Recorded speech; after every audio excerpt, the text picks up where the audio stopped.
Good morning, dear student. How are you? I hope you are very well. And welcome back in Vijaya Phonics classes.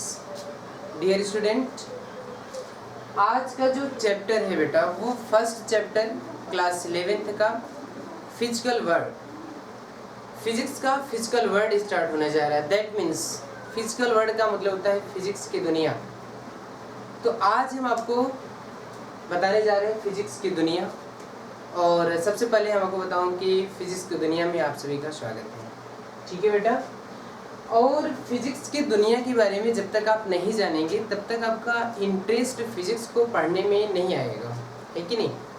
तो ये जो chapter है बेटा सबसे पहले रखा गया है और इस चैप्टर में आपको पूरी डिटेल ये दिया जाएगा कि आप फिजिक्स में क्या क्या पढ़ोगे, फिजिक्स का स्कोप क्या है ना. सबसे बड़ी बात ये होती है बेटा कि आप लोग अपने चारों तरफ अराउंड ऑफ अस जितनी भी चीज़ें होती हैं आप उसको देखते हो बड़े ध्यान से. दैट मीन्स उसका ऑब्जर्वेशन करते हो.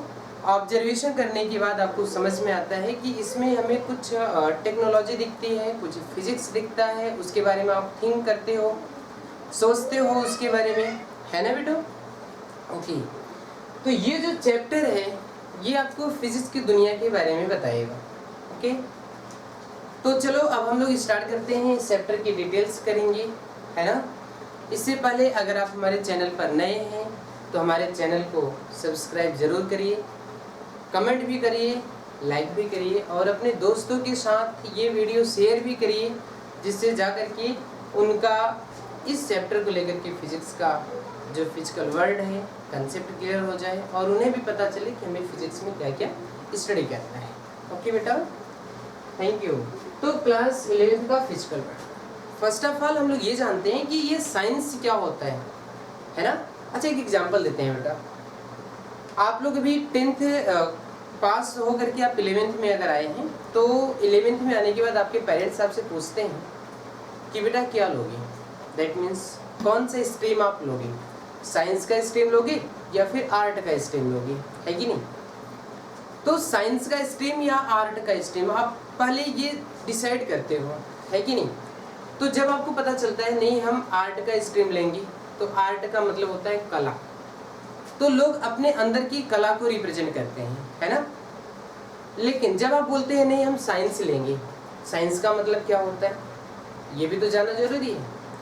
साइंस का मतलब अगर आपको बताएं बेटा तो किसी भी टॉपिक पर, किसी भी नेचर पर अगर आप एक बेहतर स्टडी करते हैं, है ना, एक गुड नॉलेज गेन करते हैं, उस पर आप सर्च करते हैं, डिस्कवरी करते हैं, है ना, उसी को आप लोग बोलते हैं साइंस, है ना.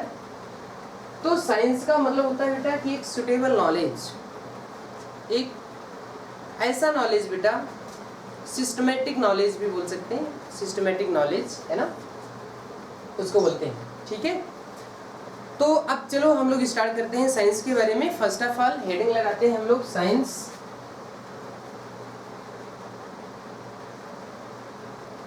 बेटा ये जो साइंस एक वर्ड है ना ये कहाँ से आया हुआ है बेटा. ये साइंस वर्ड साइंटिया से ओरिजिनेट हुआ है. That means scientia, what is scientia, SCIENTIE, scientia.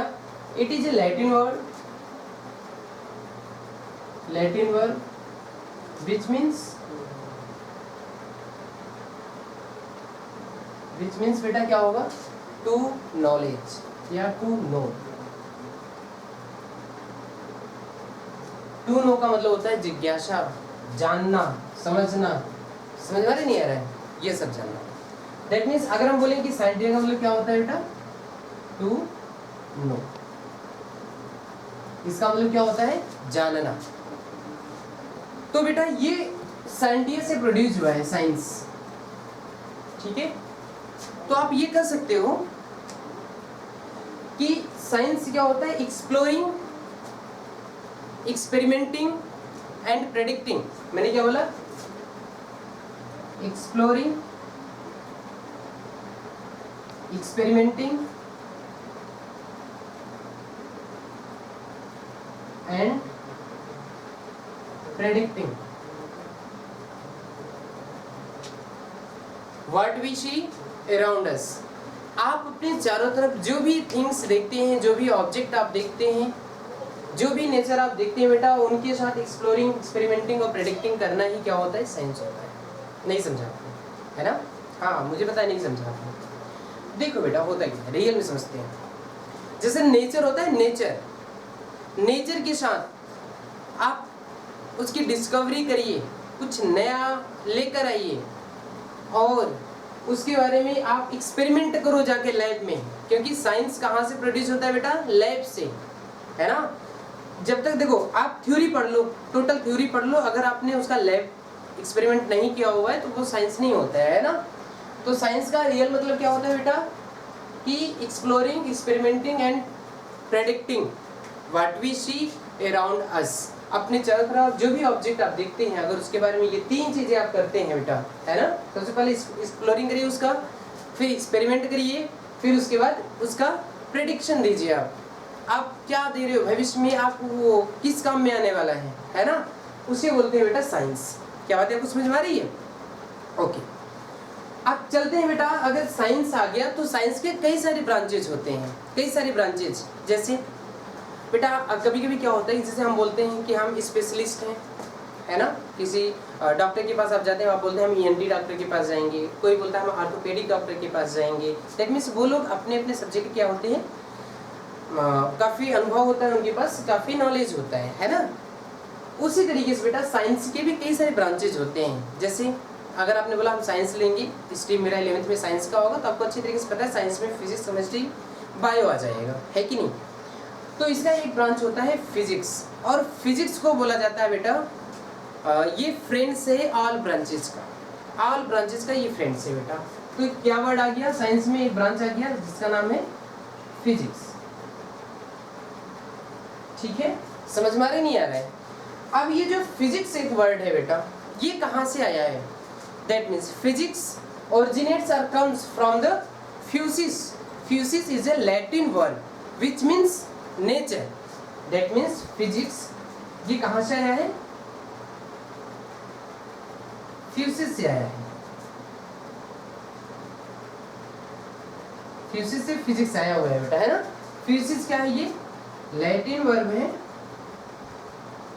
Latin verb which means क्या होगा बेटा, नेचर। इसका मतलब क्या होगा, नेचर। ठीक है, इसका मतलब फिजिक्स का डिफिनेशन क्या हो सकता है? अब जरा सोच के बताओ। टू स्टडी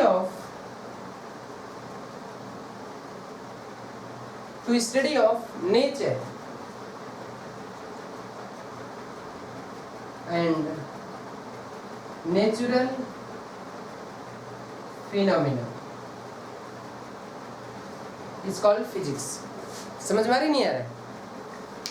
फिजिक्स का मतलब होता है बेटा to study of nature and natural phenomena is called the study. क्या बात है, आपको समझ में आ रही? लेकिन एक चीज ध्यान देना, हम लोग इस दुनिया में जो कुछ भी करते हैं वो नेचर के साथ हम लोग गेम खेलते हैं, नेचर के साथ हम लोग जो है डिस्कवरी करते हैं, तो जाकर के साइंस प्रोड्यूस होता है ना? तो आपको जिस फील्ड में नॉलेज होता है उस फील्ड में, उस नेचर में जाकर के आप स्टडी करना स्टार्ट कर देते हो, तो वहाँ से आपको एक बेस्ट नॉलेज मिलता है, आप डिस्कवरी कर पाते हैं। लेकिन एक चीज़ ध्यान देना, आपने यहाँ पे लिखा हुआ natural phenomena, natural phenomena. Natural phenomena की स्टडी जो की जाती है बेटा, उसके भी एक तरीके होते हैं, साइंटिफिक मेथड होता है। जैसे मैंने कहा कि आप किसी टॉपिक पर आप साइंटिफिक मेथड दीजिए, तो उसके कई सारे पॉइंट होते हैं, स्टेप बाय स्टेप मुझे स्टडी करना होता है नेचुरल फिनोमिना को लेकर के। तो आप हेडिंग तुरंत लगा लो बेटा, साइंटिफिक। चलिए इसको मैं यहाँ पे बताता हूँ, है ना?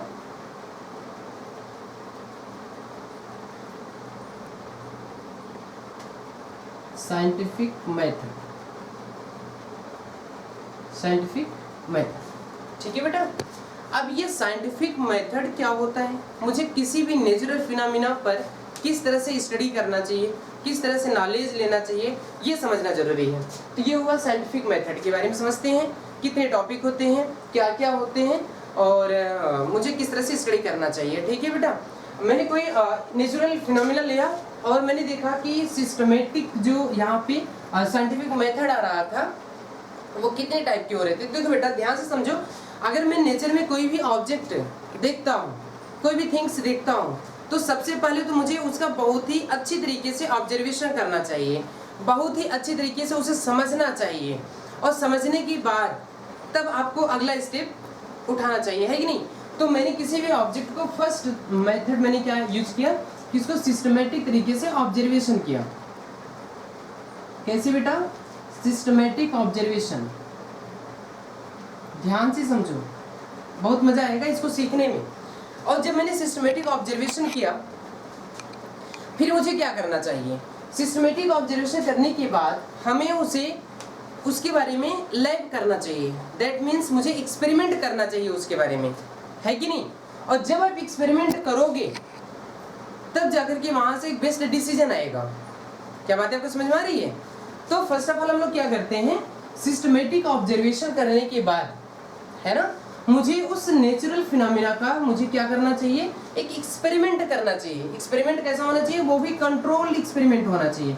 अब आप बोलेंगे कंट्रोल्ड एक्सपेरिमेंट, थोड़ा सा एग्जांपल लेके इसको समझते हैं तो आपको अच्छी तरीके से समझ में आ जाएगा। जैसे समझो बेटा, समझो, है ना, जैसे आपने डेली देखा होगा हर 3 महीने के बाद, साल के हर 3 महीने के बाद बारिश होती है। बारिश की बूंदें कहाँ से आती हैं? आकाश से टपकती हैं नीचे की तरफ, ये सबको पता है, आकाश से नीचे की तरफ टपकती हैं। ये क्या हुआ? ऑब्जर्वेशन। हम बड़े ध्यान से देख रहे हैं कि आकाश से पानी गिर रहा है, आकाश से पानी गिर रहा है ना, बारिश हो रही है, बारिश हो रही है। बट अब अगर हम एक्सपेरिमेंट करें इसके बारे में, कैसे एक्सपेरिमेंट करेंगे? एक पाइप लेंगे, बात को समझो, एक पाइप लेंगे और हम ये चेक करेंगे क्या पाइप से पानी नीचे गिरता है, क्योंकि ऊपर से पानी गिर रहा है। तो ऑब्जेक्ट जो वाटर है ऊपर अगर है तो उसकी एनर्जी ज़्यादा है, नीचे तो एनर्जी कम हो जाएगी उसकी। तो हम इसका क्या करेंगे, एक लैब में जाकर के एक्सपेरिमेंट करेंगे, और लैब में एक्सपेरिमेंट करने के बाद मुझे पता चलेगा हाँ ये बातें सच हैं, बिल्कुल, है कि नहीं, ये बातें सच हैं। अगर ये कंट्रोल और ये एक्सपेरिमेंट कैसा होगा मेरा? बिल्कुल कंट्रोल एक्सपेरिमेंट होगा, कोई गलतियां नहीं होनी चाहिए, है ना। जो भी इंस्ट्रूमेंट होने चाहिए वो आपके कंट्रोल में होना चाहिए, दैट मीन्स आपको उसकी अच्छी तरीके से नॉलेज होना चाहिए, है ना। दूसरा मेथड समझते हैं, जैसे क्या होगा कि आपने वाटर को देखा होगा, है ना, वाटर को किसी आप वेसल में रख करके आप उसे हीट करो, हीट करने के बाद क्या होता है, वाटर जो होता है वेपराइज होने लगता है। तो उसको मैंने ऊपर से कवर कर दिया, कवर करने के बाद क्या हुआ, वाटर के कुछ बूंदे जाकर के उसके कवरिंग पे लग गया, है ना। थोड़ी देर बाद मैंने उसको हटा के देखा तो ऊपर से पानी टपक रहा था। ये क्या हुआ? एक्सपेरिमेंट हुआ, हुआ कि नहीं हुआ? एक्सपेरिमेंट होने के बाद अब हम कुछ रीजनिंग लगाते हैं, कुछ सोचते हैं उसके बारे में। और रीजनिंग लगाने के 2 मेथड होते हैं, बात को ध्यान से समझो। रीजनिंग लगाने के 2 मेथड होते हैं, है ना। रीजनिंग लगाने के 2 मेथड होते हैं। पहला, या तो आप उसकी क्वालिटी के बारे में बात करेंगे, क्वालिटेटिव के बारे में बात करेंगे, है ना, और या तो फिर क्वालिटेटिव, और या तो फिर आप क्वांटिटेटिव के बारे में बात करेंगे। बात को ध्यान से समझिए, है ना, क्वांटिटेटिव। तो हम अब उस एक्सपेरिमेंट के बारे में, जो एक्सपेरिमेंट आप करने जा रहे हो लैब में, क्योंकि देखो एक चीज अपने दिमाग में रखो कि साइंस जो होता है कहाँ से स्टार्ट होता है? लैब से स्टार्ट होता है, ठीक है। तो वहां पे अब मैंने एक्सपेरिमेंट तो कर लिया, एक्सपेरिमेंट करने के बाद अब हम उसके बारे में रीजनिंग लगाएंगे, सोचेंगे उसके बारे में, थिंक करेंगे। और थिंक 2 तरीके से कर सकते हैं, पहला या तो क्वालिटेटिव या तो क्वांटिटेटिव। क्वालिटेटिव का मतलब क्या होता है, हम उसकी क्वालिटी के बारे में डिफाइन करेंगे, due to reason of quality. आप पहले उसकी क्वालिटी के बारे में आप बताएंगे, क्वालिटी का मतलब क्या कि एनर्जी ज़्यादा है या कम है, पानी नीचे क्यों गिर रहा है, उसका क्या रीजन हो सकता है। क्योंकि एक्सपेरिमेंट जब हम लोग करते हैं बेटा तो हम 3-4 सवालों के जवाब लेना चाहते हैं। पहला कि आप क्या कर रहे हो, first of all what are you doing, आप कर क्या रहे हो। सेकंड, फर्स्ट ये होगा सवाल मेरा। दूसरा सवाल ये होता है बेटा कि आप इसे क्यों कर रहे हो, वाई। पहले तो मुझे व्हाट का जवाब चाहिए, फिर मुझे वाई का जवाब चाहिए, उसके बाद हाउ, आप कैसे कर रहे हो। क्या बात है, आपको समझ में आ रही है? जब ये 3 चीज़ों का जवाब का सवालों का जवाब मुझे मिल जाता है तो हम समझते हैं मेरा ये एक्सपेरिमेंट सही जा रहा है, ठीक है बेटा। तो हम रीजनिंग लगाते हैं क्वालिटेटिव क्वांटिटेटिव के बारे में। क्वांटिटेटिव जरा समझते हैं, इस बात को समझते हैं, है ना। आपने ग्रेविटेशन में, अभी तो ग्रेविटेशन चैप्टर नहीं पढ़ा होगा, फिलहाल हम आपको बता रहे हैं कि उसमें आपने ये न्यूमेरिकल पढ़ा होगा जरूर, F=G M/r², है ना। ये फार्मूला तो पढ़ा ही होगा। तो जरा देखो इसमें बेटा ये कि अब इसके बारे में आप सोचते होंगे कितना फोर्स अप्लाई हो रहा है, कितनी क्वांटिटेटिव हो रही है। जैसे देखो अगर हम इस आर को अगर हाफ कर दें, ध्यान से समझो, अगर आर को हम हाफ कर दें, दैट मीन्स दो बॉडी के बीच के डिस्टेंस को अगर हम हाफ कर दें तो फोर्स कितना लगेगा? आप बोलोगे 4 टाइम्स लगेगा। फोर्स देखो यहाँ से 4 टाइम्स हो जाएगा, है कि नहीं। अब यहाँ पे किसकी बातें कर रहे हो आप? क्वांटिटी की बात कर रहे हो, क्वांटिटेटिव के बारे में बात कर रहे हो ना, कि हाफ कर रहे हो। हाफ क्या है? ये नंबर है ना ये। तो क्वांटिटेटिव किसके बारे में डिफाइन करता है? Due to number. बात समझ में आ रही नहीं आ रही है? तो यहाँ पे हम लोग रीजनिंग दो तरीके से लगाते हैं, पहला क्वालिटेटिव और क्वांटिटेटिव के बारे में। समझ में आ रही नहीं आ रहा है? अब आपको लग रहा हो कि शायद ये सिस्टमेटिक जो हम साइंटिफिक मेथड की स्टडी करें ये खत्म हो गया होगा। नहीं, अभी मुझे कंटिन्यू स्टडी करना है बेटा, क्योंकि अभी मुझे कहाँ तक जाना है? जब तक रिजल्ट नहीं आ जाता। अभी तक ये रिजल्ट नहीं आया हुआ है ना। अब हम क्या करेंगे, बात को ध्यान से समझो। अभी आपने सिस्टमेटिक ऑब्जर्वेशन कर लिया, किसी भी ऑब्जेक्ट को आपने बड़े ध्यान से देखा। ध्यान से देखने के बाद आपने उस पर जाकर के एक लैब में एक्सपेरिमेंट किया, और एक्सपेरिमेंट करने के बाद में आपने दो रीजनिंग लेकर आए, क्वालिटेटिव और क्वांटिटेटिव की रीजनिंग लेकर के आए। लेकिन बेटा क्या लगता है, यहाँ तक आपका एक्सपेरिमेंट सही है? क्या आपका लॉ प्रूफ हो चुका है? नहीं हुआ है। क्यों नहीं हुआ है? क्योंकि आपने अभी इसके बारे में मैथमेटिकली मॉडलिंग नहीं किया हुआ है। मैथमेटिकली मॉडलिंग का मतलब आपने कोई फार्मूला नहीं दिया हुआ है। जब तक आप कोई फार्मूला नहीं देंगे तब तक ये एक्सपेरिमेंट आपका सही नहीं होगा, है ना। तो उसे हम लॉ मान के छोड़ देंगे केवल। जैसे हमारे आइंस्टीन भी थे, आइंस्टीन ने कई सारे एक्सपेरिमेंट किया हुआ था, है ना। बट एक्सपेरिमेंट करने के बाद उन्होंने छोड़ दिया था, क्योंकि लाइफ पूरी हो गई थी। तो मैथमेटिकली मॉडलिंग नहीं किया था, है ना। तो हम लोगों ने उसे लॉ के रूप में रख दिया, और जब उसकी मॉडलिंग हो गई, मैथमेटिकली मॉडलिंग हो गई, तो हम लोगों ने उसे अच्छी तरीके से समझने का प्रयास किया। बात समझ में आ रही नहीं आ रही है? सेम दैट बेटा। अब आप क्या करेंगे, इसका आप मैथमेटिकली रीजनिंग करेंगे, मैथमेटिकली मॉडलिंग करेंगे, सॉरी मैथमेटिकली मॉडलिंग करेंगे, है ना। मैथमेटिकली मॉडलिंग करेंगे। अब जरा समझते हैं इसको, ये मैथमेटिकली मॉडलिंग क्या होती है। मैथमेटिकली मॉडलिंग का मतलब होता है कि आप जो एक्सपेरिमेंट आप करना चाहते हो, उस एक्सपेरिमेंट के बारे में आप एक फार्मूला दीजिए। जैसे देखो कोई साइंटिस्ट, मान लो न्यूटन, सर आइजैक न्यूटन की हम बातें करते हैं, उन्होंने हमें किसका लॉ दिया हुआ था? ग्रेविटेशनल लॉ दिया हुआ। तो उन्होंने कहा कि एप्पल ऊपर से गिरता है, एप्पल ऊपर से गिरता है। बात को ध्यान से समझो। जब सेब ऊपर से गिरता है तो क्या आपको लगता है कि उसको धरती ही क्यों खींच ली? उसको तो सन भी खींच लेना चाहिए, क्योंकि आपने बोला है कि जिसमें मास होता है उसमें ग्रेविटेशनल फोर्स लगता है। तो हमें लगता है क्या ये दैट इज प्रूफ है कि सन का जो मास है वो पृथ्वी के मास से ज्यादा है, तो वो तो सन खींच लेना चाहिए ना ऊपर। ऐसा क्यों नहीं होता? तो इस बात से प्रूफ ये हुआ कि उन्होंने एक लॉ दिया हुआ था, तो उस लॉ का मैथमेटिकली मॉडलिंग उन्होंने करके दिखाया कि F=g(m)m/r², है या नहीं है? जी ये कांस्टेंट वैल्यू है 6.67 × 10⁻11, और m जो है ये मास ऑफ अर्थ या मास ऑफ सन, है या नहीं। m क्या है? ये जिस बॉडी को खींच रहे हैं, जिस बॉडी को अट्रैक्ट कर रहे हैं अपनी तरफ। r क्या है? बिटवीन डिस्टेंस है बेटा।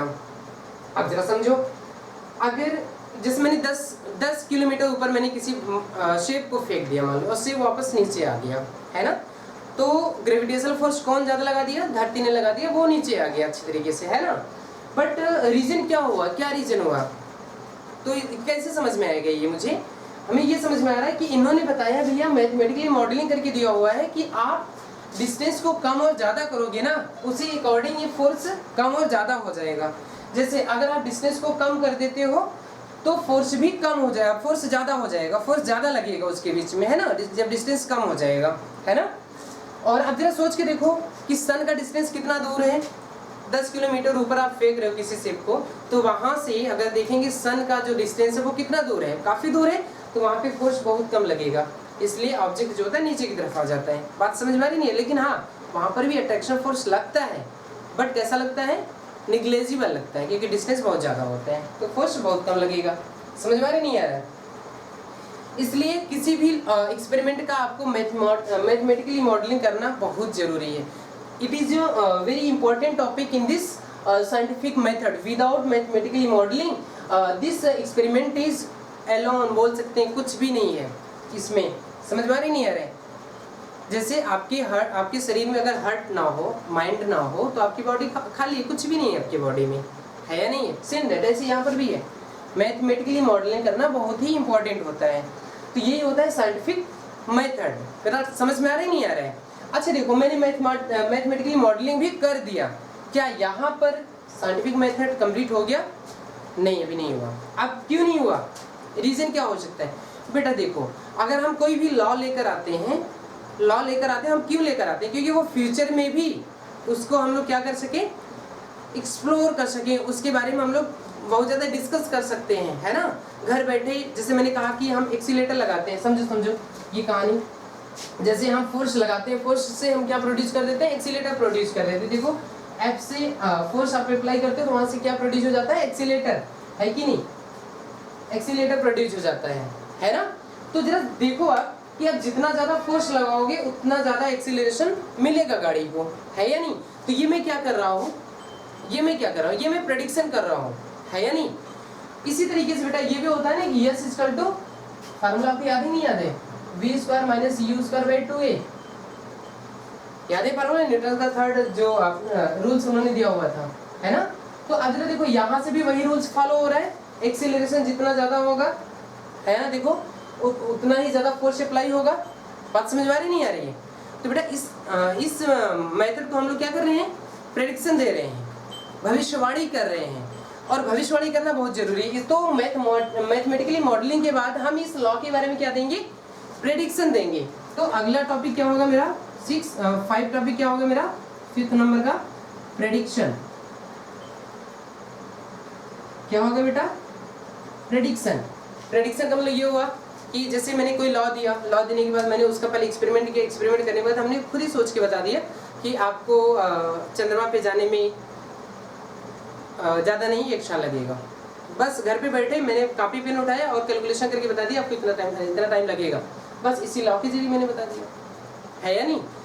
जैसे मैंने कहा आपको कहीं मार्केट में जाना है, उसका डिस्टेंस है 100 किलोमीटर, आपके घर से 100 किलोमीटर डिस्टेंस है। मैंने कहा अगर आप इतने स्पीड से जाएंगे तो 100 किलोमीटर आप इतने टाइम में कवर कर लेंगे। और अगर आप सेम उसी स्पीड से अगर आप जाते हैं तो हाँ, बात बिल्कुल करेक्ट है, जो मैंने टाइम आपको दिया उसी टाइम में आप कवर कर लेंगे। ये मैंने क्या दिया?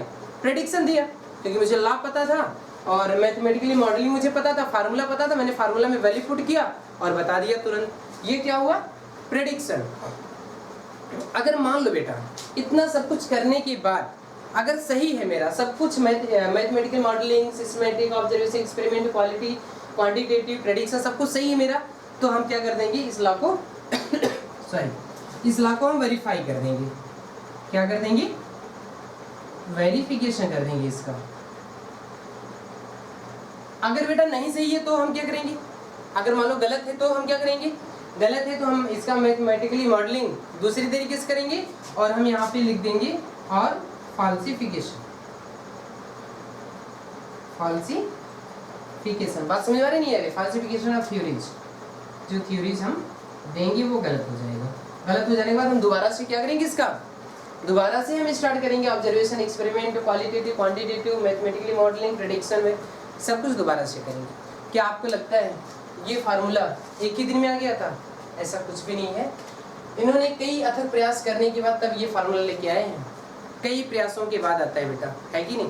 तो ये सिंपल नहीं है, बहुत कॉम्प्लेक्स है, बट समझना मुझे बहुत ज़रूरी है बेटा ये सब कुछ। और इसीलिए मैं आपसे बोल रहा हूँ कि आप फिजिक्स की दुनिया में जा रहे हो और physics is very interesting subject है बेटा आप सभी के लिए। तो क्या आपको ये साइंटिफिक मेथड समझ में आया? अगर नहीं समझ में आया तो हम आपको एक ट्रिक बता रहे हैं, ठीक है? इस ट्रिक पे काम करिएगा, ओके? इसे इरेज कर दें, राइट डाउन कर लीजिए, ओके बेटा। अब हम आपको एक छोटा सा ट्रिक बताते हैं और उस ट्रिक से आप ये साइंटिफिक मेथड आपको याद हो जाएगा, ठीक है? चलो ट्रिक जल्दी से नोट कर लीजिए। ट्रिक ये है बेटा कि शक क्यों, क्या शक क्यों, एमपी वेरिफिकेशन हो गया है, एमपी वेरिफिकेशन हो गया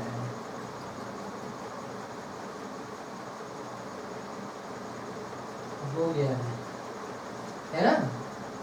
एमपी वेरिफिकेशन हो गया है, ठीक है बेटा? आप जरा देखो ये शक क्यों, एमपी वेरिफिकेशन हो गया है, इसका मतलब क्या? देखो जरा, मतलब यस, इसका क्या हो जाएगा? यस। यस का मतलब क्या होगा? Systematic observation. यस का मतलब सिस्टमेटिक ऑब्जर्वेशन, लिख लोगे ना? क का मतलब सी, सी का मतलब क्या होगा, कंट्रोल्ड एक्सपेरिमेंट, और क्यू, क्यू का मतलब क्या होगा, क्वालिटेटिव एंड क्वांटिटेटिव रीजनिंग, है ना, क्वालिटेटिव क्वांटिटेटिव रीजनिंग, ठीक है बेटा। एम का मतलब क्या होगा, मैथमेटिकली मॉडलिंग, एम का मतलब है ना मैथमेटिकली मॉडलिंग, और पी का मतलब क्या होगा, प्रेडिक्शन, प्रेडिक्शन देखो लास्ट में आया ना ये प्रेडिक्शन।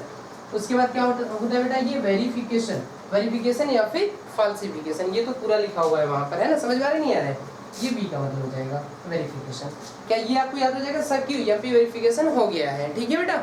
अगर ये ट्रिक आपको याद रहेगा तो ये साइंटिफिक मेथड के जो भी पॉइंट है ये सारे पॉइंट आपको याद रहेंगे, और इसी पॉइंट पर आपको एक्सपेरिमेंट भी करना होता है लैब में, ठीक है बेटा। सबसे पहले हम क्या करते हैं, सिस्टमेटिक ऑब्जर्वेशन करते हैं, फिर उसका कंट्रोल एक्सपेरिमेंट करते हैं, फिर हम लोग उसके बारे में सोचते हैं। सोचने के दो तरीके, क्वालिटेटिव क्वांटिटेटिव के बारे में हम लोग सोचेंगे, और मैथमेटिकली उसका मॉडलिंग कोई फार्मूला लेकर आएंगे जिस फार्मूले से हम लोग उसका प्रेडिक्शन कर सकें, और प्रेडिक्शन करने के बाद हम उसका क्या कर देते हैं, वेरिफिकेशन करते हैं। अगर सही है तो वेरिफिकेशन, और नहीं सही है तो हम उसका फाल्सिफिकेशन कर देते हैं। बातें समझ में आ रही नहीं आ रही है? ओके बेटा, इसको याद करने का तरीका क्या है, सब क्यों एमपी वेरिफिकेशन हो गया है, ठीक है। तो सब क्यों एमपी वेरिफिकेशन हो गया है, यस का मतलब क्या होगा, सिस्टमेटिक, का मतलब सी का मतलब क्या होगा, कंट्रोल्ड एक्सपेरिमेंट, क्यू का मतलब क्वालिटेटिव क्वांटिटेटिव रीजनिंग का होगा, एम का मतलब क्या होगा, मैथमेटिकली मॉडलिंग, पी का मतलब प्रेडिक्शन, वेरिफिकेशन का मतलब वेरिफिकेशन होगा। कोई दिक्कत आपको बेटा? ज्यादा जल्दी तेज तो नहीं पढ़ा रहे, जल्दी जल्दी है ना। चलो अगर जल्दी जल्दी पढ़ा रहे हो बेटा कमेंट करके जरूर आप बताइएगा, तो हम अपनी स्पीड को और भी कम कर देंगे, ठीक है। चलो अब हमारा अगला जो टॉपिक होगा बेटा वो होगा कुछ इस तरह का कि इस चैप्टर में बेटा ये सब कुछ तो हो जाता है, हो जाने के बाद कई सारे ऐसे साइंटिस्ट हैं जिन्होंने एक ही लॉ देने के बाद कुछ और भी डिफाइन करना चाहते हैं, जिसे हम लोग क्या बोलते हैं, यूनिफिकेशन। क्या बोलते हैं, यूनिफिकेशन है रिडक्शनिज्म। ध्यान से समझो बेटा, यूनिफिकेशन, यूनिफिकेशन का मतलब क्या होता है, देखो ध्यान से समझो। ये inverse phenomena, physical inverse phenomena को हम लोग डिफाइन करते हैं। यहाँ से इनवर्स फिजिकल फिनोमेना को डिफाइन करते हैं यूनिफिकेशन से। होता क्या है, जैसे कई सारे साइंटिस्ट ऐसे होते हैं जो एक ही लॉ देते हैं, एक ही लॉ में कई सारे टॉपिक को डिफाइन करना चाहते हैं। जैसे सर आइजैक न्यूटन के बारे में अगर आप सोचें, सर आइजैक न्यूटन के बारे में अगर हम बात कर लेते हैं तो उन्होंने क्या दिया हुआ था, न्यूटन देखो जरा, इन्होंने क्या दिया, इन्होंने कहा भैया कि law of gravitation, law gravitation. देखो ये इन्होंने इससे क्या क्या उन्होंने प्रूफ कर दिया। इन्होंने बोला कि भैया एप्पल जो गिरता है ऊपर से नीचे गिरता है, फॉलिंग एप्पल, फॉलिंग एप्पल, है ना। फिर इन्होंने क्या कहा, इसी की वजह से, लॉ ऑफ ग्रेविटेशन की वजह से हमारी जो धरती है, जो हमारी अर्थ है, वो सन के अराउंड मूव करती है, revolution of earth around this sun, है या नहीं है। फिर इन्होंने कहा कि प्लैनेट भी सन के अराउंड मूव करते हैं, ये भी किसकी वजह से है, लॉ ऑफ ग्रेविटेशन की वजह से है या नहीं है। तो इसी तरीके से ये हमारा यूनिफिकेशन होता है। ये मेथड, ये छोटा टॉपिक है, ये समझ में आना चाहिए। यूनिफिकेशन का मतलब क्या होता है कि एक ही लॉ से वो कुछ ढेर सारा फिनोमेना को, नेचुरल फिनोमेना को डिफाइन करना चाहते हैं, ठीक है बेटा। और उसके बाद क्या होगा, अगर हम बात करें मैक्सवेल के बारे में बात करें, तो उन्होंने, मैक्सवेल ने किसके बारे में डिफाइन किया हुआ था कि इन्होंने इलेक्ट्रोमैग्नेटिक वेव के बारे में बताया था, इलेक्ट्रिक फील्ड मैग्नेटिक फील्ड को प्रोड्यूस करके, है ना। उसके बाद फैराडे आए थे, इलेक्ट्रोमैग्नेटिक इंडक्शन के बारे में बताया था, है ना, इंड्यूस्ड ईएमएफ के बारे में बताया था। तो ये कई सारे साइंटिस्ट हैं जिन्होंने यूनिफिकेशन के बारे में बताया कि एक लॉ से कई सारे फिनोमेना को, नेचुरल फिनोमेना को डिफाइन करना चाहते हैं, ठीक है। ये टॉपिक समझ में आ गया आपको, समझ में आया नहीं आया? ओके बेटा, अब देखो थोड़ा सा हम आपको ये बात करते हैं कि ध्यान से समझो, थोड़ा सा मैं स्कोप के बारे में बात करते हैं, स्कोप एंड एक्साइटमेंट। क्या, स्कोप एंड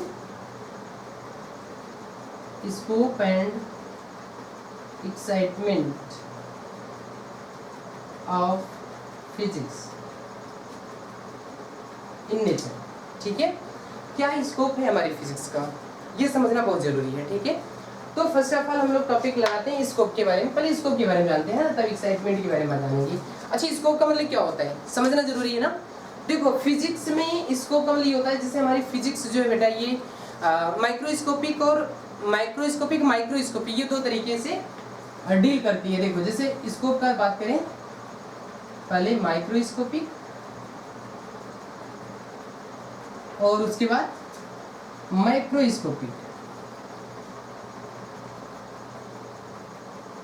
माइक्रोस्कोपिक और माइक्रोस्कोपिक, ये इसका तो स्कोप हुआ बेटा। लेकिन जरा समझो आपकी माइक्रोस्कोपिक क्या डील करता है। माइक्रोस्कोपिक क्या डील करता है? That means in the microscopic deals included of classical physics like as mechanic, thermodynamic. और थर्मोडायनेमिक क्या यूज होता है, क्या हम लोग डील करते हैं, जैसे हीट और टेम्परेचर। चलो मैं यहाँ पे लिख देता हूँ कि माइक्रोस्कोपिक जो डील करता है बेटा वो क्लासिकल फिजिक्स, इसको क्या बोलते हैं, क्लासिकल फिजिक्स। और क्लासिकल फिजिक्स में हम लोग क्या क्या स्टडी करते हैं, इंक्लूड क्या क्या होता है बेटा, इसमें होता है मैकेनिक कहाँ पढ़ेंगे आप, ये आप क्लास 11th में पढ़ेंगे मैकेनिक। उसके बाद फिर आप पढ़ेंगे थर्मोडायनेमिक,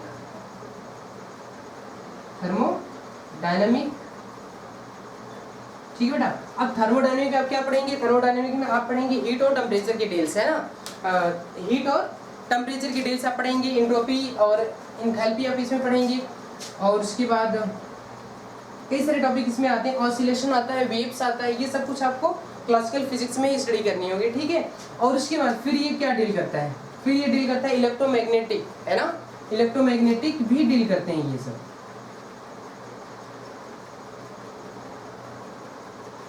इलेक्ट्रोमैग्नेटिक भी डील करते हैं।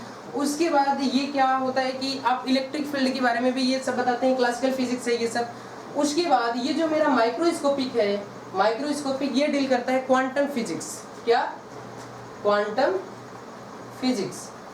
क्वांटम फिजिक्स में हम क्या बताते हैं, क्वांटम फिजिक्स में किसकी डील होती है बेटा, क्वांटम फिजिक्स। दैट मीन्स ये डील करता है, आपको बताता है कि जैसे एटम हुआ, छोटे छोटे पार्टिकल्स, वेरी माइक्रो पार्टिकल्स, जिसको आप ओपन आई से नहीं देख पाते हैं, है ना, उसकी डील होती है क्वांटम फिजिक्स में। जैसे न्यूक्लियस की बात होती है इसमें, किसकी बात होती है, न्यूक्लियस की बात होती है, एटम पार्टिकल की बात होती है इसमें, है ना, एटम पार्टिकल्स की बात होती है, जिसको आप देख ही ना पाओ, जैसे इलेक्ट्रॉन्स हुआ, प्रोटॉन हुआ, है ना, मेसॉन हुआ, इन सब की बात इसमें होती है, फोटॉन की बात होती है।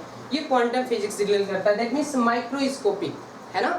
तो जरा सोचते हैं इसके बारे में कि क्या रेंज हो सकता है, जैसे लेंथ हुआ, मास हुआ, टाइम हुआ, यही होता है लेंथ, मास, टाइम में। अब जरा देखते हैं कि लेंथ का क्या होता है यहाँ पे, लेंथ का रेंज क्या होता है। क्योंकि देखो माइक्रोस्कोपिक और माइक्रोस्कोपिक, माइक्रो में लेंथ की जो यूज होती है बेटा वो 10⁻14 मीटर होता है ना। यहाँ से लेकर कहाँ तक होता है, 10⁻26 मीटर तक का होता है, 10⁻26 मीटर तक का होता है। बातें समझ में आ रही नहीं आ रही बेटा? ये अगर समझ में आ रही तो आप इसे राइट डाउन करते भी रहिए, और नहीं करेंगे तो दिक्कत हो जाएगी बेटा, ठीक है ना। अब क्योंकि देखो हम इसे इरेज कर देंगे और हम समझाते जाएंगे, बट आप लिख नहीं पाएंगे तो ये दिक्कत हो जाएगा, इसलिए आप इसे जरूर लिखते रहा करिए, ठीक है। अब जरा देखो हम मास के बारे में अगर बात करें तो मास कहाँ से कहाँ तक रेंज क्या होता है मास का जो रेंज होता है वो 10⁻30 kg से लेकर के बेटा ये टू 10⁻55 kg तक का होता है। ध्यान से समझो मेरी बात, मैंने बोला ना कि जिसको आप ओपन आई से नहीं देख पाओगे, ये देखो 10⁻30 kg, 10⁻30 kg से लेकर 10⁻55 kg, इससे तो आप देख ही सकते हो भाई कितना बड़ा होगा, है कि नहीं। अब जरा देखो 10⁻50 kg, 10⁻55 kg डील किस में होगी, माइक्रोस्कोपिक में होगी, है ना। और माइक्रोस्कोपिक की डील कौन करता है, 10⁻55 kg का माइक्रोस्कोपिक डील करता है 10⁻26 मीटर का, है कि नहीं। और उसके बाद अगर हम टाइम की बात करेंगे बेटा, टाइम कितना होता है इसका, टाइम का रेंज क्या होता है, टाइम का रेंज होता है 10⁻22 सेकेंड टू 10⁻18 सेकेंड, ठीक है। अब जरा देखो 10⁻22 सेकेंड ये डील कौन करता है, माइक्रोस्कोपिक डील करता है, कौन, माइक्रोस्कोपिक डील करता है। और 10⁻18 सेकेंड कौन डील करता है, ये डील करता है माइक्रोस्कोपिक। समझ में आ रही नहीं आ रहा है? तो बेटा ये माइक्रोस्कोपिक ये हमारा स्कोप है, ठीक है, जो कि डील, जैसे आपको पढ़ना क्या क्या ये बताया क्या आपको, ये क्लासिकल फिजिक्स, और आपको केवल क्लासिकल फिजिक्स की ही स्टडी करनी है। लास्ट में 12th में जब आप जाएंगे, 12th में आपको क्वांटम फिजिक्स मिलेगा, और क्वांटम फिजिक्स कहाँ मिलेगा, बिल्कुल लास्ट में मिलेगा। जैसे सेमीकंडक्टर की स्टडी करना हुआ, न्यूक्लियस की स्टडी, एटम की स्टडी, तो वहाँ पे आपको मिलेगा। समझ में नहीं आ रहा है? दैट मीन्स 12th में जब आप जाएंगे तो लास्ट का चैप्टर होगा, 3 चैप्टर हैं, एटम है, न्यूक्लियस है और सेमीकंडक्टर है, ठीक है, वहां पे इसकी स्टडी मिलेगी। बाकी आपको सब क्या बताएगा, ये क्लासिकल फिजिक्स समझाएगा। समझ में आ रहा है नहीं आ रहा है? मैकेनिक्स, थर्मोडायनेमिक, इलेक्ट्रोमैग्नेटिक, कैपेसिटर वगैरह सब कुछ वहाँ पे आपको एक, और उसके बाद फिर आपको एसी अल्टरनेटिंग करंट के बारे में वहाँ बताया जाएगा। फिर ऑप्टिक की स्टडी करेंगे, सबसे मेन चीज तो ऑप्टिक मैंने भूल ही गया, सबसे मेन चीज ऑप्टिक्स में जैसे रे ऑप्टिक्स हुआ, वेव ऑप्टिक हुआ, है ना, तो ये डील वहाँ पर ही होती है। कहाँ? क्लास 12th में, ठीक है बेटा, सेकंड वैल्यू में ये सब चीजें वहाँ पे पढ़ाई जाती है। कि आपको स्कोप के बारे में समझ में आ रहा है? आप बहुत सारी फील्ड में जाकर के काम कर सकते हो, बहुत सारी फील्ड में आप जाकर के अच्छा सा नॉलेज गेन कर सकते हो और अपने स्कोप को और भी डेवलप कर सकते हो बेटा, ठीक है, क्योंकि आपके पास कई सारे फिजिक्स हैं बेटा, है कि नहीं। तो हमें जो स्टडी करनी है वो क्लासिकल फिजिक्स की स्टडी करनी है ना। अच्छा, आप लोग सुनते हो क्लासिकल, तो क्लासिकल क्या है, एक गाना भी था ना, क्लासिकल सॉन्ग सब जो सुनते हैं हम लोग। क्लासिकल सॉन्ग का मतलब जैसे जो पुराने गाने होते हैं, पुराने गाने सुनते हैं तो हम लोगों का माइंड तो रिफ्रेश हो जाता है बिल्कुल, है कि नहीं। वैसे ही अगर आप ये क्लासिकल फिजिक्स पढ़ेंगे ना तो माइंड तो बिल्कुल रिफ्रेश हो जाएगा। गजब का स्टडी करनी होती है, बहुत अच्छा ये है बेटा। क्योंकि ये चीज़ ध्यान में रखो, क्योंकि फिजिक्स जो है ये हर एक ब्रांचेस का फ्रेंड है। अगर हर ब्रांच का फ्रेंड है तो इसका मतलब ये इंटरेस्टिंग है भाई। अगर हम सबके दोस्त हैं तो इसका मतलब क्या होगा, हम इंटरेस्टिंग होंगे, दैट मीन्स हम हंसी मजाक करते होंगे और हम हमेशा जो है खुश रहा करते होंगे, तभी तो ना। तो फिजिक्स क्या है, ये सबका दोस्त है ना, सबका दोस्त। अगर सबका दोस्त है तो ये बहुत ही इंटरेस्टिंग चैप्टर है, समझ आ रहा है। ये सब्जेक्ट बोरिंग नहीं होता। बोरिंग कौन होता है? टीचर हो सकता है, बट सब्जेक्ट बोरिंग नहीं होता, ठीक है। इसे इरेज कर दें। स्कोप के बारे में समझ में आ गया? ओके बेटा।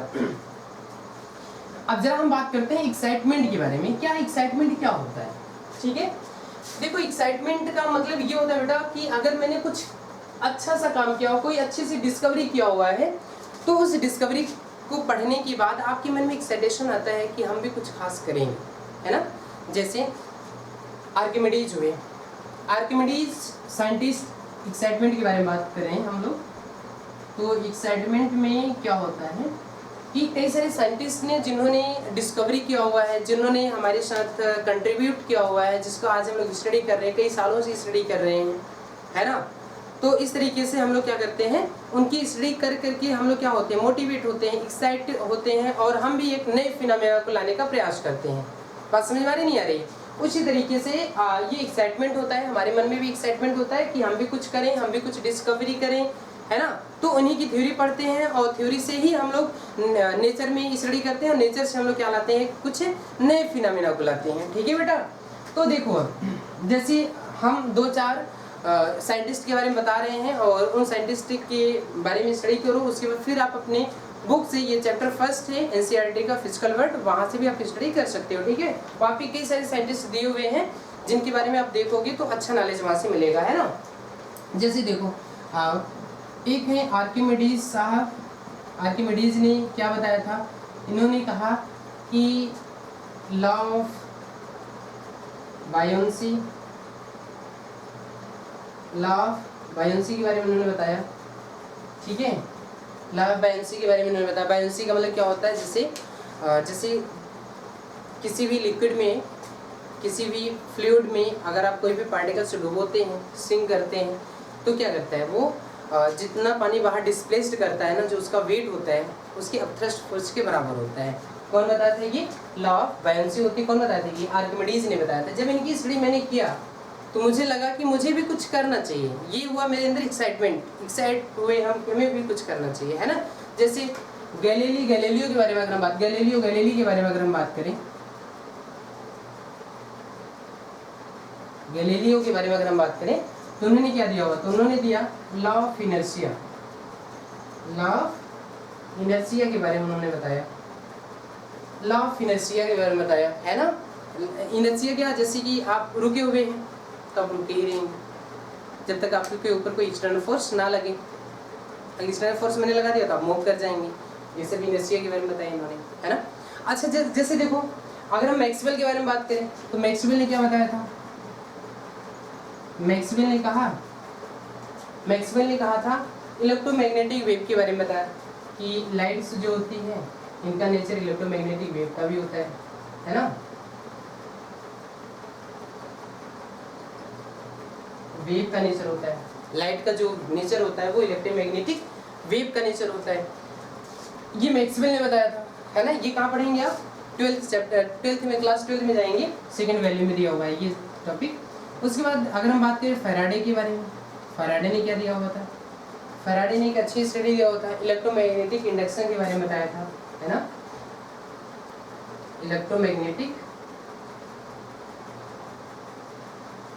मैग्नेटिक इंडक्शन, इंड्यूस्ड ईएमएफ, है ना, E = -d∅dt, ये सब बताया था इन्होंने, फैराडे। ऐसे कई सारे साइंटिस्ट थे जिन्होंने एक एक करके डिस्कवरी किया हुआ था, कंट्रीब्यूट किया हुआ था हमारे देश को। तो हम जाकर के इन सब की स्टडी कर रहे थे। जैसे लेज़र के बारे में बताया गया, light amplification by stimulated radiation of emission, इसके बारे में बताया गया, इमिशन ऑफ रेडिएशन। तो ये सारी चीज़ें हम लोग स्टडी करते हैं। तो ये जो एक्साइटमेंट टॉपिक है बेटा, ये आर्किमिडीज वगैरह जो साइंटिस्ट होते हैं उन्होंने हमारे साथ हमारे फिजिक्स में, हमारे बुकों में ये कंट्रीब्यूट किया हुआ है और हमको बताया है, और हमारे देश को इन्होंने कंट्रीब्यूशन दिया हुआ है, कई सारे लॉ दिए हुए जिसको हम लोगों ने स्टडी किया, और उसको स्टडी करने के बाद हमारे अंदर एक एक्साइटमेंट आता है, एक्साइटेशन आता है कि हमें भी कुछ करना चाहिए। ये टॉपिक होता है एक्साइटमेंट के बारे में मुझे स्टडी करना होता है, ठीक है बेटा। अगर हम बात करते हैं कुछ इसका नेक्स्ट टॉपिक, इसे इरेज कर दें और आप चैप्टर ओपन करिएगा, ये जरूर पढ़िएगा वहाँ से, है ना। कई सारे साइंटिस्ट के बारे में बताया गया है, तो यहाँ पे इतने सारे साइंटिस्ट का नाम लेना तो हमारा ये वीडियो बहुत बड़ा हो जाएगा, इसलिए 2-4 साइंटिस्ट के बारे में मैंने आपको बताया है। बाकी साइंटिस्ट के बारे में आप अपनी बुक से स्टडी कर सकते हो, ठीक है बेटा। और हाँ, अगला टॉपिक की अगर हम बात करें तो अगला टॉपिक क्या हो सकता है ना। तो हमने स्कोप के बारे में स्टडी किया, एक्साइटमेंट के बारे में स्टडी किया, है ना। तो अगला जो टॉपिक है बेटा वो है आपका फिजिकल नेचर। क्या है? Physical nature.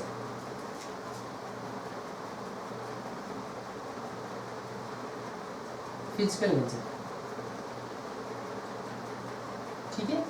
फिजिकल नेचर क्या होता है? देखो, जो साइंटिस्ट आते हैं ना वो कोई लॉ देते हैं, कोई प्रिंसिपल देते हैं, ठीक है। तो लॉ जो प्रिंसिपल देते हैं वो नेचर की स्टडी करते हैं, नेचुरल फिनोमिना की स्टडी करते हैं, और स्टडी करने के बाद वहाँ से एक बेस्ट कंक्लूजन दे देते हैं। उसकी स्टडी हम लोग कहाँ करते हैं? फिजिकल नेचर में कर लेते हैं, ठीक है बेटा। और फिजिकल नेचर में स्टडी करने के बाद जो नेचर में फंडामेंटल फोर्सेस होते हैं वो 4 टाइप के होते हैं। कौन कौन सा? Fundamental forces. तो जो अगला टॉपिक हम लोग लगाएंगे वो लगाएंगे फिजिकल नेचर में ही, वो टॉपिक है fundamental forces. Fundamental forces in nature. Fundamental forces in nature क्या होता है बेटा? ये fundamental forces, that means there are 4 types of the fundamental forces. 4 type, that means fundamental जो होते हैं फोर्सेस हैं इन नेचर, नेचर में 4 तरह के होते हैं। पहला क्या होता है बेटा? ग्रेविटेशनल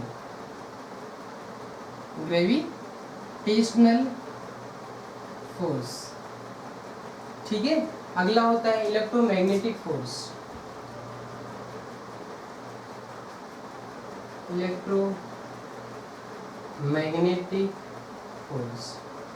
ठीक है बेटा।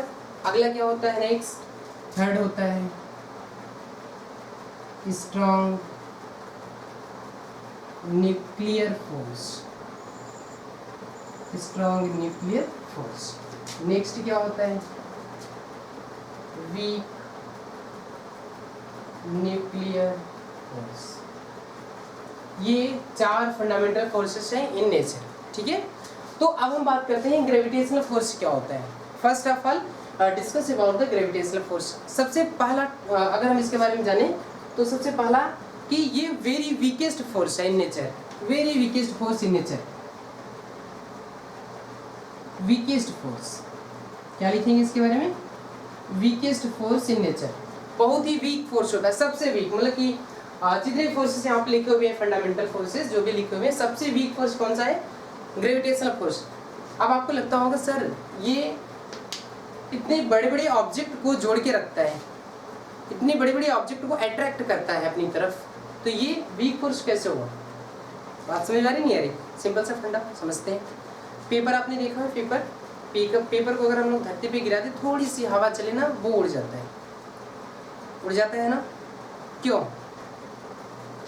वहाँ पे फोर्सेस, ये ग्रेविटेशनल फोर्स क्या है, कम है नहीं, इसलिए ये क्या है, वीकेस्ट फोर्स है। क्या रेंज है इसका वीकेस्ट फोर्स का, इसका रेंज कम से कम होता है 10⁻⁻39। ये रिलेटिव स्ट्रेंथ होता है इसका, क्या होता है इसका रिलेटिव स्ट्रेंथ, क्या बेटा, रिलेटिव स्ट्रेंथ। अब देखो बेटा, अगर हम और बात करें तो ये ग्रेविटेशनल फोर्स क्या होता है, ये अट्रैक्शन नेचर के होते हैं। किस नेचर के होते हैं, अट्रैक्टिव नेचर के होते हैं, only always attractive nature. This force always attractive nature. किस नेचर के होते हैं ये केवल अट्रैक्ट करते हैं, रिपल्सन नहीं लगता है इसमें। बात समझ आ रही नहीं आ रही, किसी भी बड़ी बड़ी ऑब्जेक्ट को, यूनिवर्स में जो भी ऑब्जेक्ट होते हैं, अगर ये अपनी तरफ खींच के रखता है तो अट्रैक्टिव फोर्स लगाते हैं, इसमें रिपल्सिव फोर्स नहीं लगता है ग्रेविटेशनल फोर्स में, ठीक है बेटा। इसमें ऑलवेज ये कैसा फोर्स होता है, अट्रैक्टिव फोर्स होता है, ठीक है। अच्छा हाँ, ये नेचर पे, ये जैसे ऑब्जेक्ट के नेचर पे डिपेंड नहीं करता, ऑब्जेक्ट के नेचर पे डिपेंड नहीं करता, ये इंडिपेंडेंट फोर्स बोल सकते हैं ग्रेविटेशनल फोर्स को, है ना। ऐसा नहीं कि ऑब्जेक्ट जो है अदर ऑब्जेक्ट, जैसे हम हैं तो हमें ये धरती अपनी तरफ खींच के रखी है ना, पकड़ के रखी है, इसलिए मूव कर पाते हैं, है ना। इसका मतलब क्या होगा कि हम तो इंसान है, बट ये धरती है ना, फिर भी हमारे ऊपर ये ग्रेविटेशनल फोर्स लगता है। तो ये नेचर पे डिपेंड नहीं करता, बॉडी के नेचर पे डिपेंड नहीं करता, है ना। कोई भी बॉडी होगा बट उस पर ग्रेविटेशनल फोर्स लगेगा ही लगेगा, ठीक है। अब हम थोड़ा सा बात करते हैं इलेक्ट्रोमैग्नेटिक फोर्स के बारे में। इलेक्ट्रोमैग्नेटिक फोर्स क्या होता है, ये जनरेट कैसे होता है, ये ध्यान देना, ये तो हर एक बॉडी पे लग सकता है ना, gravitational force. But electromagnetic force कहाँ लगेगा, ये चार्ज पार्टिकल पर डिपेंड करते हैं। किस पर, ये apply on the charge particles. किस पर, चार्ज्ड पार्टिकल। अच्छा एक चीज ध्यान देना, चार्ज पार्टिकल्स पर तो लगते हैं बट ये नेचर पर डिपेंड करते हैं। इलेक्ट्रोमैग्नेटिक फोर्स किस पर डिपेंड करता है, ये नेचर पर डिपेंड करता है, depends upon nature, depends upon nature. ध्यान से समझो अगर, है ना, क्योंकि चार्ज तो दो टाइप के होते हैं ना, पॉजिटिव और नेगेटिव। अगर ध्यान से समझो, ये अट्रैक्टिव नेचर और रिपल्सिव नेचर दोनों के हो सकते हैं, attractive as well as repulsive,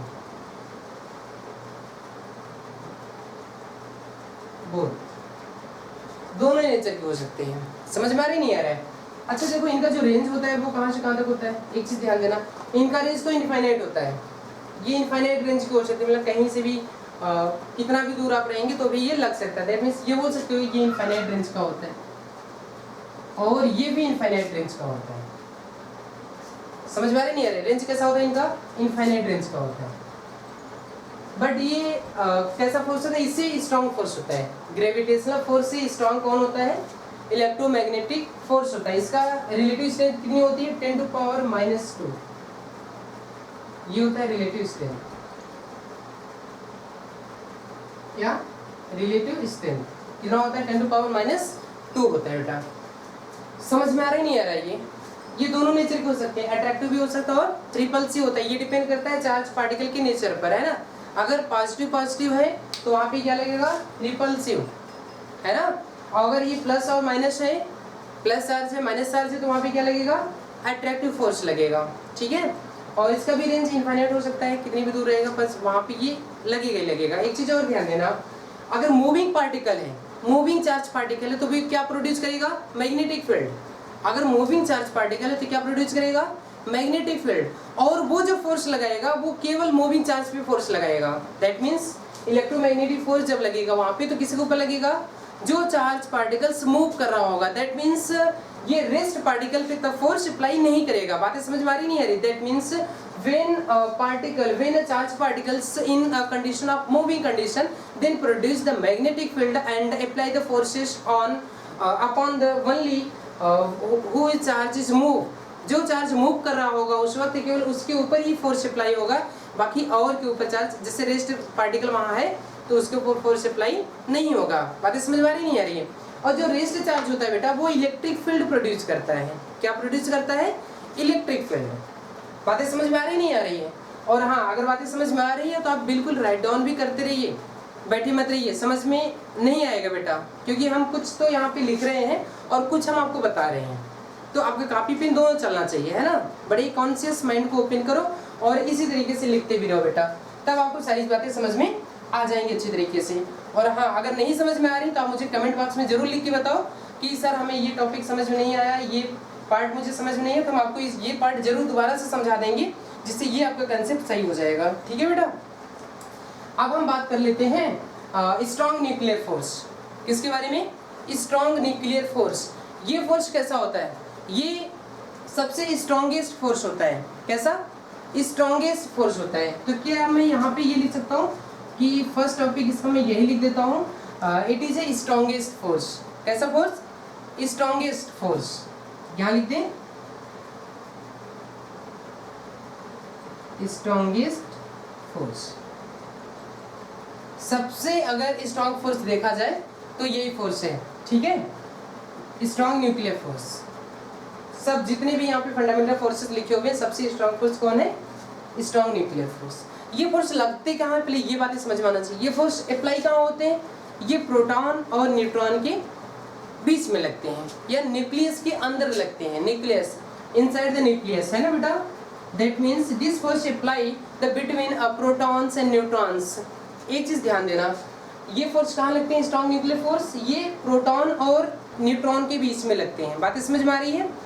but proton और न्यूट्रॉन के बीच में तो लगते हैं, लेकिन ये सेम फोर्स होते हैं। ऐसा नहीं है कि, बात को ध्यान समझो, ऐसा नहीं कि जैसे एक न्यूट्रॉन यहाँ पर है और एक प्रोटॉन यहाँ पर है, ठीक है, तो इनके फोर्स में दो न्यूट्रॉन का फोर्स स्ट्रॉन्ग न्यूक्लियर फोर्स लगा रहा है, ऐसा कुछ भी नहीं। जैसे अगर 10 प्रोटॉन भी हो जाए, 10 न्यूट्रॉन भी हो जाए, तो भी उतना ही फोर्स लगेगा। समझ में आ रहे नहीं आ रहे? तो स्ट्रॉन्ग न्यूक्लियर फोर्स ये नंबर ऑफ प्रोटॉन और नंबर ऑफ न्यूट्रॉन्स पे डिपेंड नहीं करता।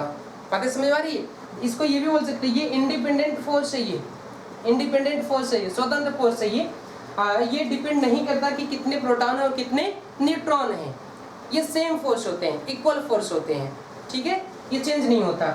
ये कहाँ अप्लाई होते हैं? Inside the nucleus, inside the nucleus, और वहाँ पे प्रोड्यूस होते हैं ये। ठीक है, सबसे स्ट्रॉन्गेस्ट फोर्स ये होता है। इसका रिलेटिव स्ट्रेंथ कितनी होती है? 1। रिलेटिव स्ट्रेंथ कितनी होती है? 1। इसकी रिलेटिव स्ट्रेंथ कितनी होती है? -10⁻²। इसकी कितनी होती है? 10⁻0 या 1। समझ में आ रहा है नहीं आ रहा है? अच्छा, अगली बात अगर हम करें तो वीक न्यूक्लियर फोर्स की, ये कब प्रोड्यूस होता है बेटा? ये बीटा डीके होने के बाद प्रोड्यूस होता है। बीटा डीके होने के बाद बेटा एक इलेक्ट्रॉन और एक न्यूट्रिनो प्रोड्यूस होता है। एक इलेक्ट्रॉन और एक न्यूट्रिनो, जिसे आप एंटी न्यूट्रिनो बोलते हैं। ठीक है, तो एंटी न्यूट्रिनो, तो वीक न्यूक्लियर फोर्स जो होता है, जो इसकी रिलेटिव स्ट्रेंथ होती है वो 10⁻23 होती है। कितनी होती है? 10⁻23। ये क्या होता है? रिलेटिव स्ट्रेंथ होता है इसका। लिख लेंगे आगे, रिलेटिव स्ट्रेंथ IS। ठीक है, 10⁻23। एक चीज ये भी ध्यान देना जरूरी नहीं है, और ये जो वीक न्यूक्लियर फोर्स है, ये इलेक्ट्रोमैग्नेटिक फोर्स और स्ट्रॉन्ग न्यूक्लियर फोर्स से वीक तो होता है, बट ग्रेविटेशनल फोर्स से वीक नहीं होता। ठीक है, इससे मच ग्रेटर देन होता है। तो ये आप अपने नोटबुक में लिख सकते हैं कि weak nuclear force is much greater than of gravitational force, but weak of strong nuclear force and electromagnetic force. तो ये वीक न्यूक्लियर फोर्स होता है।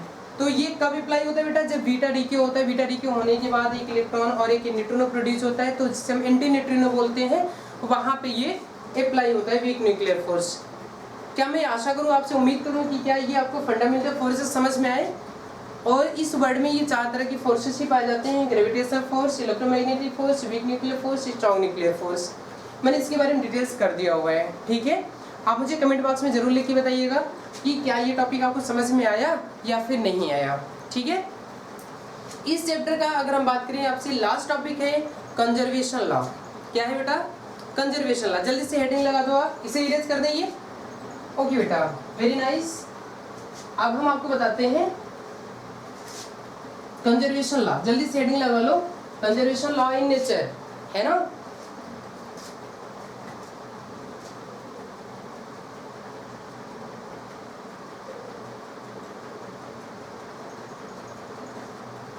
कंजर्वेशन लॉ, जरा समझते हैं ये क्या होता है। जैसे आपने पढ़ा होगा conservation of momentum, angular momentum, conservation of linear momentum, conservation of energy, conservation of mass, पढ़ा ही नहीं पढ़ा ये सब टॉपिक, ठीक है बेटा। तो उसमें ये टॉपिक पढ़ाया जाता है कंजर्वेशन ऑफ लॉ। तो हम लोग ये पढ़ते हैं जैसे कंजर्वेशन ऑफ, अगर लीनियर मोमेंटम के बारे में आपको बताएं, conservation of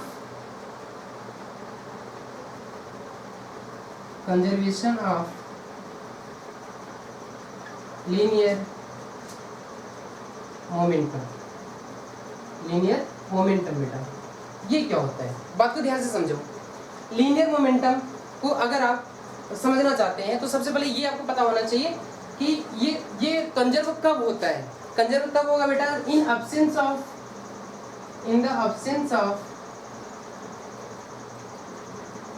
the absence of external force,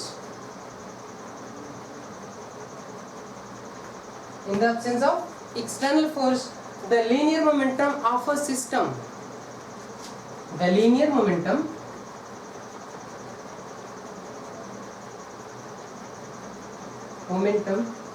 of a system are conserved,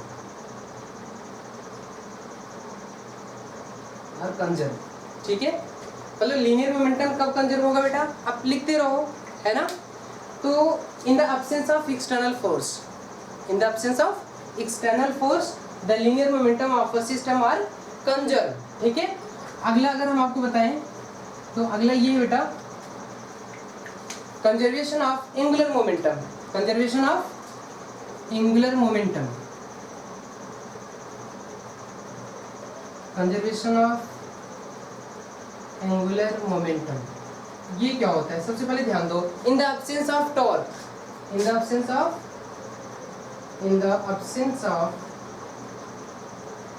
torque the angular momentum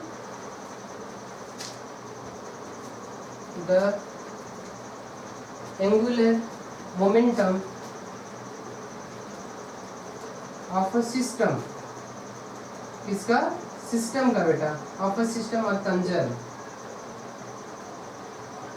ये बेटा आ रहा कंजर्व, बात समझ में आ रही नहीं आ रही है? तो अगर हम एंगुलर मोमेंटम की बात करेंगे तो ये कंजर्व कब होगा? In the absence of torque. और लीनियर मोमेंटम की बात करेंगे तो in the absence of external force, ठीक है। अब अगर देखो बेटा कंजर्वेशन ऑफ एनर्जी के बारे में आप बात करेंगे, कंजर्वेशन ऑफ एनर्जी क्या होता है? तो conservation of energy of a system, isolated system होना चाहिए। In the conservation of energy या आइसोलेटेड सिस्टम और कंजर्व कब होगा? जब वो आइसोलेटेड सिस्टम होगा, ठीक है। Conservation of charge, the law of conservation of charge, वो कब होगा? दी कंजर्वेशन ऑफ, जैसे आप अगर चार्ज का अगर आप पढ़ेंगे कि कंजर्व क्या, चार्ज कंजर्व कब होगा? जब आइसोलेटेड सिस्टम होगा। आइसोलेटेड सिस्टम का मतलब क्या? वो सबसे अलग सिस्टम होगा, तब जाकर के चार्ज भी क्या होगा? कंजर्व होगा। समझ में आ रहा है नहीं आ रहा है? तो बेटा ये सारा टॉपिक जो हमने अभी डिस्कस किया ये था फिजिकल वर्ल्ड। तो मैं उम्मीद करता हूँ आप सभी को कि ये सारा टॉपिक, ये इस चैप्टर का सारा टॉपिक आपको समझ में आया होगा। और ये चैप्टर बहुत ही इंटरेस्टिंग था भी और नहीं भी था, क्योंकि ये आपके बोर्ड में यहाँ से एक भी क्वेश्चन आपसे नहीं पूछे जाते हैं और ना तो ये कॉम्पिटिटिव एग्जाम के लिए होता है, ठीक है। अब बेटा जो नेक्स्ट मेरा चैप्टर होगा, ये चैप्टर यहीं पे खत्म हो गया, मैंने इस चैप्टर को पूरा कवर कर लिया है। अब जो अगला चैप्टर होगा, नेक्स्ट चैप्टर होगा बेटा, वो यूनिट एंड मेजरमेंट का होगा। एनसीईआरटी में ये दूसरा चैप्टर है, यूनिट एंड मेजरमेंट। तो मैं आपका थैंक यू एंड ग्रेटफुल, क्योंकि आपने मेरा वीडियो लास्ट तक देखा है, तो इसके लिए thank you, best of luck. Okay बेटा।